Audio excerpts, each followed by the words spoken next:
Это он и есть тот самый герой, который заморал не только свою честь, но и готов был продолжить свои грязные дела, лишь бы избежать суда.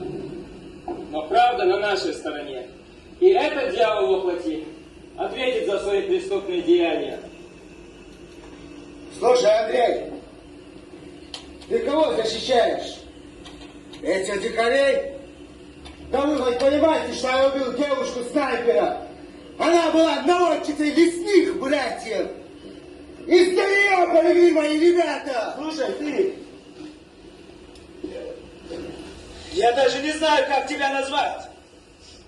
Мужчина всегда готов отвечать за свои грехи. А ты потерял и честь, и достоинство. Ты знал, что в этом селе нет боевиков. Но все равно издевался над мирными людьми, матерым голодом. Твоя офицерская карьера закончилась. Ты не уйдешь от правосудия. Пока жив я, и пока у меня такие друзья, как Андрей и Вадим. Ты что себе позволяешь? И на кого голос повышаешь?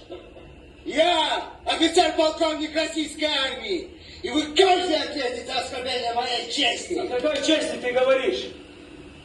Ты ее пропил за бутылку водки, а потом совершил кричащее преступление. Нет у тебя никакой чести. Да, наверное, никогда и не было. Ты сама мерзость в человеческом облике. Отставить!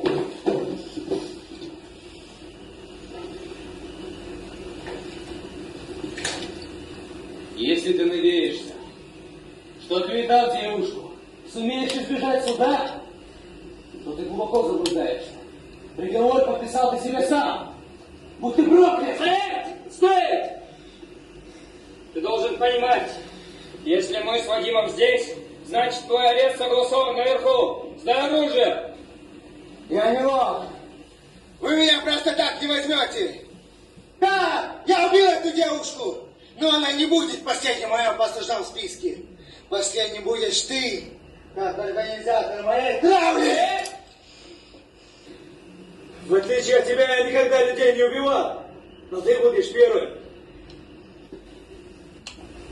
Я не буду нажимать на курок первым. Но уверяю тебя, если сделаешь это ты, то через мгновение получишь пулю в лоб. Сдай оружие, если ты не хочешь иметь дополнительные проблемы.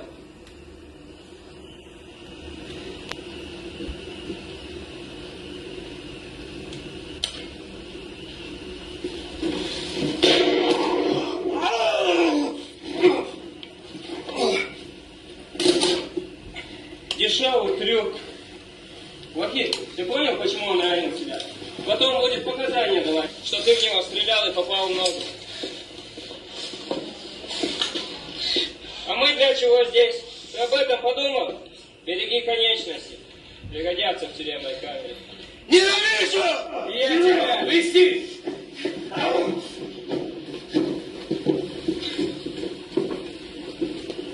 Спасибо тебе, Вадим. Ну что, мой друг, ты доволен? Конечно, доволен.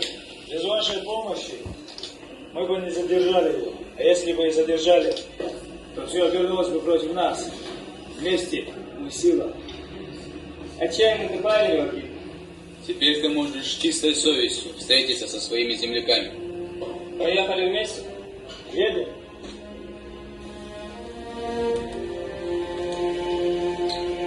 После этого случая на Вахида не раз совершали покушения. Гибли его товарищи по оружию. Он сам после тяжелых ранений чудом оставался в живых.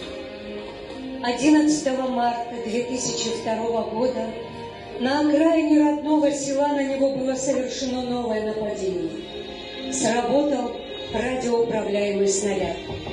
Все 4 милиционера, находящиеся в машине, погибли. Это был последний день из жизни Вахида. Какие славные ребята были. И какое сложное было время. Я тогда возглавлял сельскую администрацию, и события того времени не выветрились из памяти. Все это останется со мной всю оставшуюся жизнь. А знаете, какая мужественная женщина была его мать? Когда ей принесли трагическую весть о гибели ее сына и близких ее родственников, она показала поразительную выдержку и самообладание. Как глубоко верующий человек она знала, что на все воля Всевышнего, и никому не показала ни эмоций, ни слез. Да, удивительная женщина. И сына достойного вырастила. Мы должны сделать все, чтобы подрастающее поколение знало своих настоящих героев. Мы, молодые, будем равняться на них, ведь они погибли во имя нашей светлой жизни. Если мы забудем, грош нам цена. Мы своим сегодняшним благополучием обязаны именно им, нашим героическим землякам. Вы должны знать, что Вахид был предельно мужественным человеком.